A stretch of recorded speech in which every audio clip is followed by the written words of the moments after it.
Al-Habsyi. Penggalan qasidah tersebut berbunyi fi jannatin masyaqadi min wasfiha illa liqaumil hikmi fiha khairan. Di dalam surga tidak ada sedikit pun yang menjadikan sesuatu menarik hatiku, illa liqaumil hikmi fiha khairan, kecuali karena keberadaan seseorang kekasih, yakni Rasulullah SAW yang singgah di surga sana.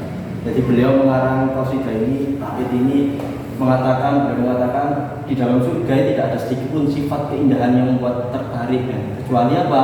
Keberadaan seorang kekasih, yakni Rasulullah SAW yang singgah di surga sana. Kemudian dari kedua qasidah yang terdapat pada Mausim Tadbiro tersebut mengandung makna yang begitu dalam yang dapat membuat jiwa, hati, dan pikiran seseorang seolah-olah terhanyut, kemudian merasakan campur aduk takut, khauf dengan bahagia. Namun semua keadaan demikian hanya dapat mampu dicapai oleh seseorang yang memang benar-benar ikhlas dan penuh kerendahan hati serta benar-benar memahami setiap makna yang tergantung di dalam Maulid Singkuduro tersebut. Jadi tidaklah mudah seseorang dapat gampang bisa merasakan bahagia, merasakan khauf, bahkan rindu yang mendalam, kecuali dia benar-benar orang yang bersih hatinya dan dapat memahami makna dari kandungan Maulid Singkuduro tersebut. Tidak menutup kemungkinan bahwa faktor terpenting yang dapat mempengaruhi jiwa, hati, dan pikiran serta tingkatan spiritual seseorang bergantung atas dasar-dasar niat yang baik. Semua itu kan dilalui dengan niat yang baik. Kan sudah jelas niatnya yang melawan niat, yang menentukan nyawa, fa'inkan hijratuhu wa rasuli, wa hijratuhu wa rasuli. Wa inkan hijratuhu li dunya yusibuha aw imra'atin yankihuha fa hijratuhu ila ma hajara ilaihi. Kalau niatnya karena Allah dan Rasulnya maka akan sampai kepada Allah dan Rasulnya. Kalau niatnya untuk dunia atau wanita ini dinikahi, ya oleh itu. Begitu.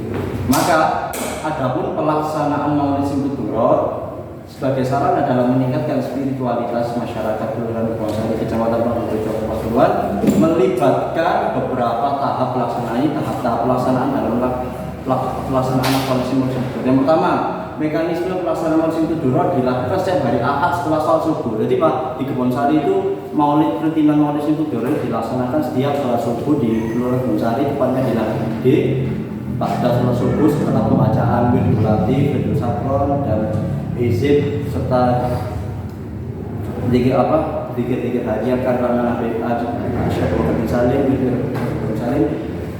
Setelah pelaksanaan wirid tersebut, kemudian dimulailah kedua pelaksanaan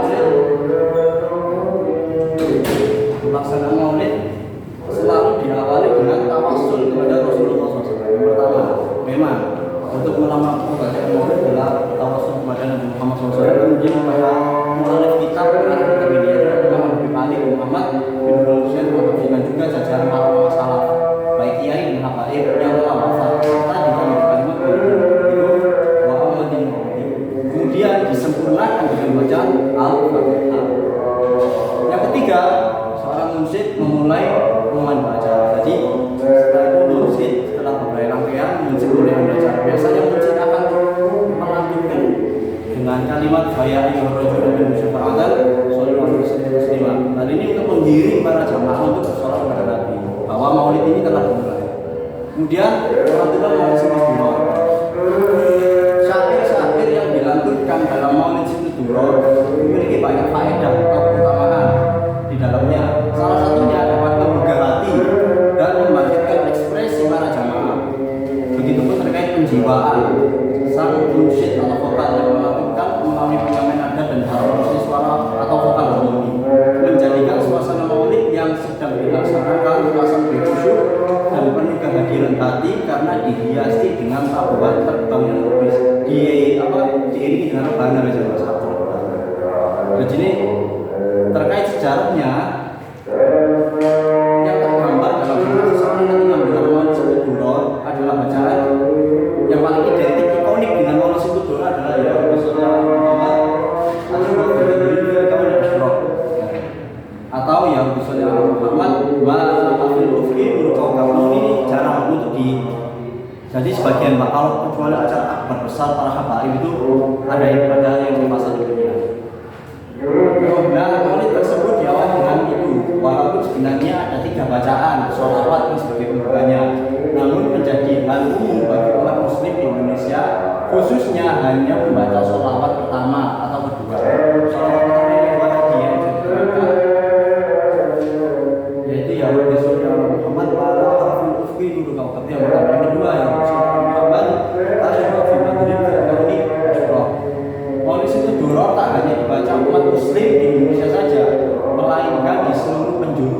dunia. Umumnya maulid ini dibaca pada Rabiul Awal, yakni bulan di mana Nabi Muhammad SAW dilahirkan, yaitu Rabiul Awal. Jadi umumnya afdolnya membaca maulid itu waktu hari besarnya. Walaupun setiap harinya nggak apa-apa baca maulid, tapi yang lebih afdol pertama adalah pada tanggal 12 Rabiul Awal. Hal itu merupakan momentum tepat untuk menghormati Rasulullah SAW melalui hikayat keteladanan beliau di dalam maulid yang telah dikatakan oleh Habib Ali bin Muhammad.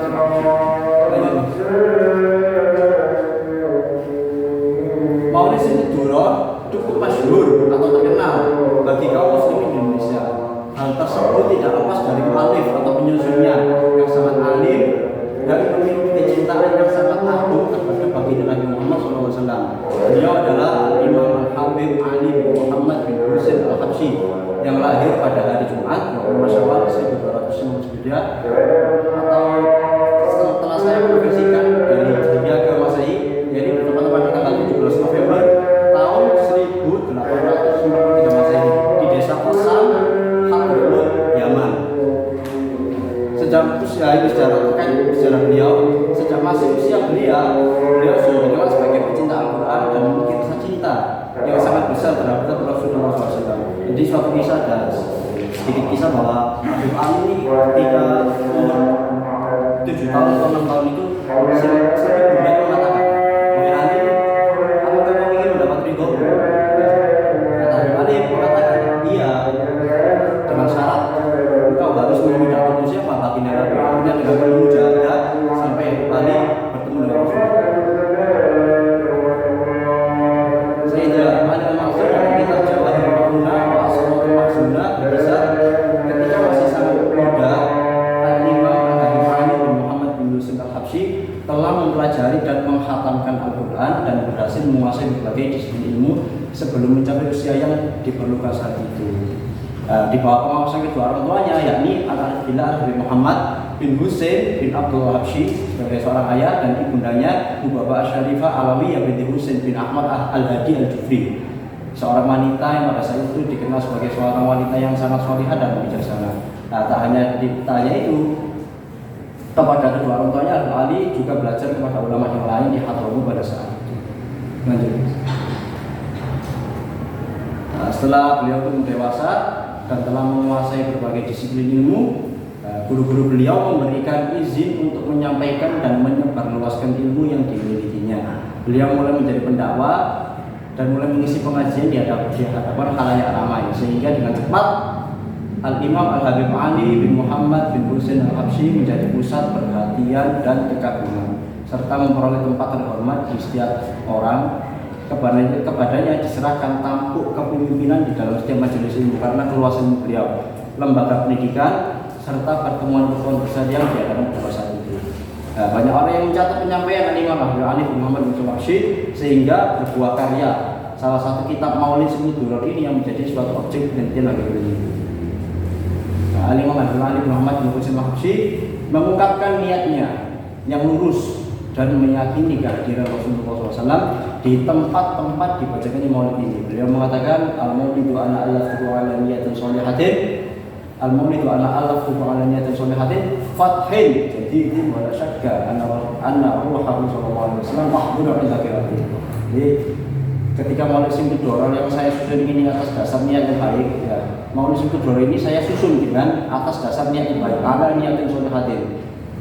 Fathin jadi tim media yang baru dan tidak diragukan kembali bahwa sungguh Rasulullah SAW hadir saat membaca.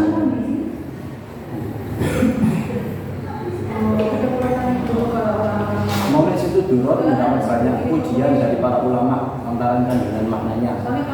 Salah satunya dari tulis kitab Syarah Situduro yang mengatakan inna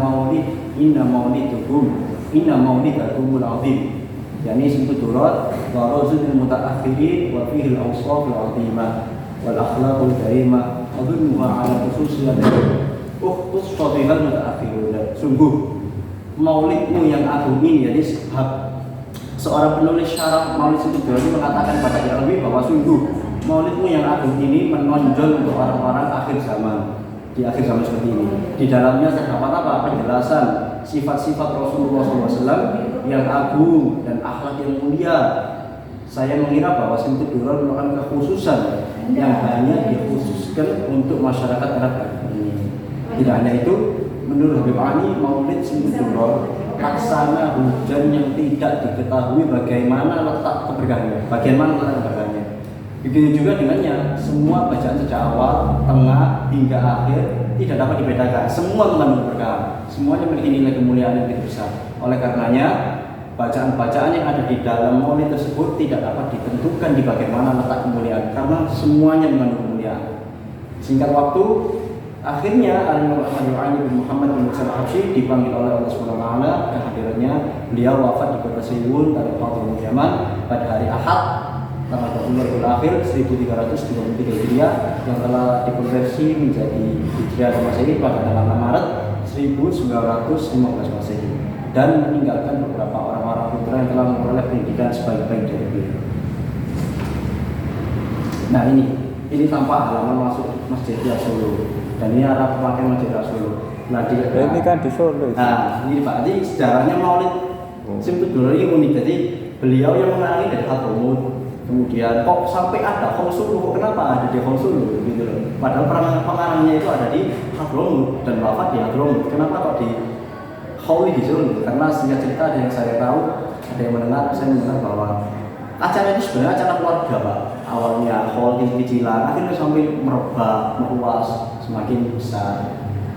Yang di area sini adalah makam putra-putra beliau dan cucu beliau. Salah satunya putra beliau yang bernama Alwi bin Ali bin Muhammad bin Husain al-Habsyi, dan juga cucu beliau yakni Habib Anis bin Alwi bin Ali bin Muhammad bin Husain al-Habsyi. Ini area pemakaman di Solo.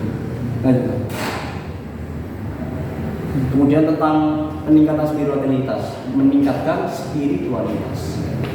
Ibnu Arabi menjelaskan, spiritualitas ialah segenap pengerahan potensi rohaniah dalam diri manusia yang harus tunduk pada ketentuan syariat. Jadi sam'an taatan terhadap syariat Allah.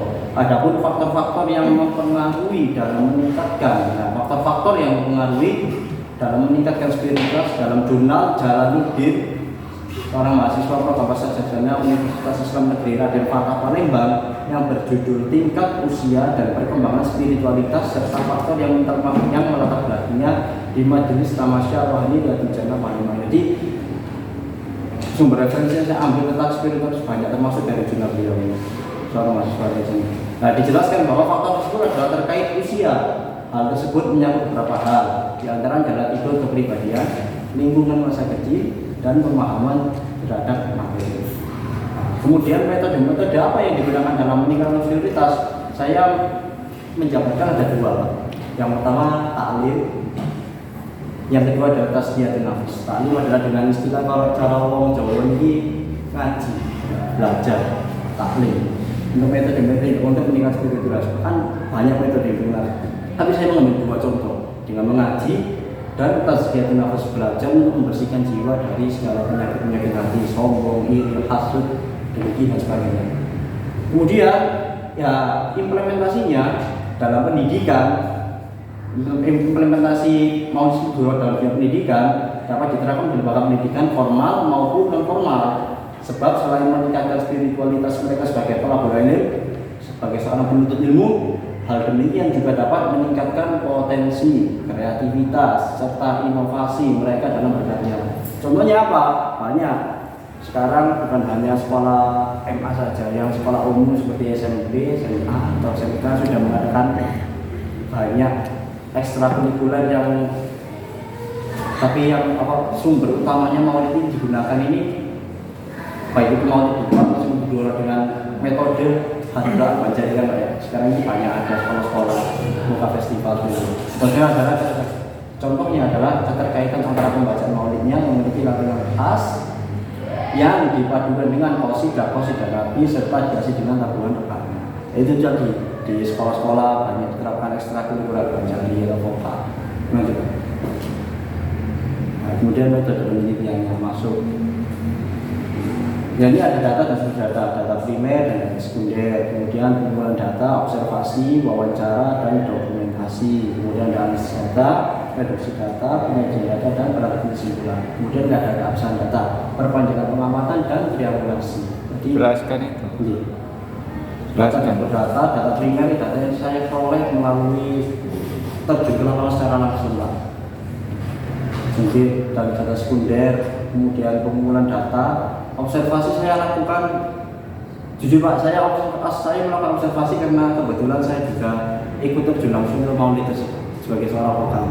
Kemudian wawancara dengan segenap ketua takmir, jajaran para takmir yang lain, kemudian salah satu RW di sana, kemudian dengan guru-guru saya yang mengajari saya vokal, dan ada sisi dokumentasi tersebut. Banyak itu. Kemudian analisis data, reduksi data itu diproduksi dengan menyajikan data yang akurat, maksudnya jangan ribet, data yang memang diperoleh itu memang data yang murni pure dari observasi saya. Kemudian dasar data tersebut disajikan, kemudian dan ditarik kesimpulan dari awal. Kemudian keabsahan data, perpanjangan, pengamatan, dan triangulasi. Triangulasi mencakup dari reliabilitas dan kredibilitas. Terkait dari itu kembali lagi observasi, wawancara, dan dokumentasi lagi. Lanjut. Dan kemudian ada hasil dan pembahasan. Aktualisasi lantunan Monsinyur Duro sebagai sarana dalam meningkatkan spiritualitas masyarakat keluarga dan jumatan nomor keseluruhan. Tahapan atau proses aktualisasi dari lantunan Monsinyur Duro ini memiliki beberapa komponen, antaranya perencanaan, penerapan dan aktualisasian dan evaluasi. Perencanaannya adalah bagaimana saya melakukan awal mula melakukan observasi, wawancara, kemudian penerapan dan aktualisasi. Saya juga ikut terjun langsung ke dalam majelis tersebut karena bertindak sebagai seorang vokal. Kemudian evaluasi, kemudian apa yang harus saya evaluasi, apa yang harus saya pelajari dari kesalahan apa yang kurang, apa yang perlu diperbaiki. Hal demikian memberikan suatu gambaran bahwa penelitian kali ini membutuhkan perencanaan yang matang dan dapat diterapkan sebagai suatu bentuk pembelajaran serta evaluasi terutama bagi peneliti sendiri. Lanjut Mas. Nah, kemudian ada faktor pendukung dan faktor penghambat terhadap proses aktualisasi lantunan Monsinyur Duro sebagai sarana dalam meningkatkan spiritualitas masyarakat kelurahan Bonsari, Kecamatan Pangurjo, Rasulullah. Dan ini adalah faktor pendukungnya. Pertama adalah ketua takmir, yang kedua para jemaah, ketiga vokalis dan guru, yang keempat sound system yang mendukung. Jelas ketua takmir adalah sebagai faktor pendukung internal karena pada saat itu di maulid ini sebagai nahkoda yang membawai ketua takmirnya. Kebetulan yang membina dan mengelola pertama itu yang memimpinnya adalah ketua takmir. Beliau bernama Ustadz Muhammad Yusuf bin Kiai Abdullah Nawawi, seorang imam masjid Jami Pasuruan, putra seorang kiai. Itu sebagai ketua takmir masjid dari periode insya Allah mulai tahun 2008 sampai sekarang, lama. Kemudian faktor pendukung internalnya yang kedua adalah para jemaah. Kalau bagaimana tidak, kalau maulid, kalau sudah ada ketua takmir, kemudian ketua takmirnya baik, kemudian para jamaah. Kalau maulid kapan jamaah kan tidak mungkin terasa ya, harus ada jamaahnya. Kemudian vokalis dan guru, pentingnya ada vokalis dan guru. Vokalis adalah seorang musik yang mengiringi maulid tersebut dengan qasidah-qasidah Nabi, dan dufuf itu adalah pengiring rebana. Kemudian ada sound system yang mendukung. Jadi untuk mendukung proses aktualisasi lantunan maulid ini sebagai sarana meningkatkan spiritualitas masyarakat, itu salah satunya meriahnya maulid ini karena ada sound system yang mendukung yang baik. Adapun faktor eksternalnya adalah lingkungan yang agamis dan kondusif. Memang Bonsari memang dari dulu dikenal sebagai lingkungan yang agamis dan kondusif, seperti yang masyhur diantaranya mungkin yang sebagian orang Pasuruan tahu adalah Kiai Haji Abdul Hamid bin Tua.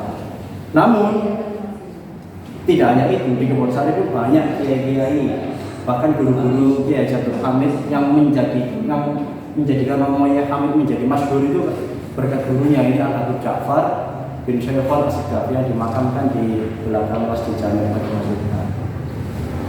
Lanjut. Coba boleh? Faktor penghambat. Oh iya wes. Faktor penghambatnya kurangnya kucuran dana. Ya, ini sering terjadi. Maulid sudah banyak, sudah meriah, terkadang konsumsi Pak. Akhirnya yang depan atau soft yang depan sampai 3 soft itu dapat konsumsi, kadang yang belakang tidak kebagian. Jadi kurangnya kucuran dana. Kemudian kurangnya antusias dari tim hadroh atau dufu. Jadi ketika sudah siap ketua takmir, para jamaah, vokalnya sudah ada, namun seorang dufu atau hadrohnya ada yang masih terlambat, ya, itu salah satu yang menghambat tersebut. Kemudian qasidah ya jangan diketahui. Ketika vokal utama tahu, tapi bagian vokalnya nggak tahu, tidak mengerti qasidahnya. Kemudian terlalu tingginya nada vokal. Seorang vokalis mengambil nada terlalu tinggi, artinya bagian vokalnya tidak kuat. Ya, ini miris. Yang nomor 5 adalah timbulnya kalimat-kalimat miris. Saya tidak niat untuk membuka aib, Pak, ya. Memang ya ini adanya, maksudnya faktor penghambatnya di bonsai memang gini, Pak. Yang menjadikan maulid itu agak kurang khusyuk, ya ini nomor 5 yang paling sangat miris, timbulnya kalimat-kalimat ini. Jadi kalau ada orang yang salah baca di komen atau ya setelah celometan gitu dan sebagai ya ada orang oknum. Kemudian yang keenam, ketidakadilan seorang musik sudah siap tapi tiradan saya sendiri sebagai seorang vokal telat hadir. Lanjut. Ya, terima kasih. Ya sudah selesai presentasinya Mas Dimas. Mas Dimas ini juga dulu pada waktu bulan Maret itu ya juga lumayan aktif bimbingan, dan juga Sak Mama dipaksa untuk ikut di bulan periode Agustus kemarin, sebenarnya ya nutut, tapi karena ada sesuatu kuliah yang belum lulus, yaitu mata kuliah KKN, akhirnya pertimbangan dari Mas Dimas akhirnya ikut yang periode November. Nah, judulnya juga sangat menarik sekali. Ini kalau saya pikir ini adalah judul yang ori, yang jarang diteliti oleh mahasiswa di Uniwara yang tahun-tahun sebelumnya. Untuk lebih lanjutnya saya persilakan Bu Dr. Siti Halimah selaku penguji utama untuk memberikan pertanyaan atau saran atau masukan. Monggo silakan Bu Baik, Dr. terima kasih Bapak Ketua Penguji atas waktunya. Maksud saya Saudara Dimas, judul ini menurut saya memang langka, ya. Kemarin kenapa dari yang judul awal saya ganti ke sini? Karena kalau judul yang kemarin itu lebih ke teoritis, teoritis menurut pandangan orang, tapi di karya contoh nih dikaji dari berbagai buku, bukan studi lapangan, nggak cocok gitu.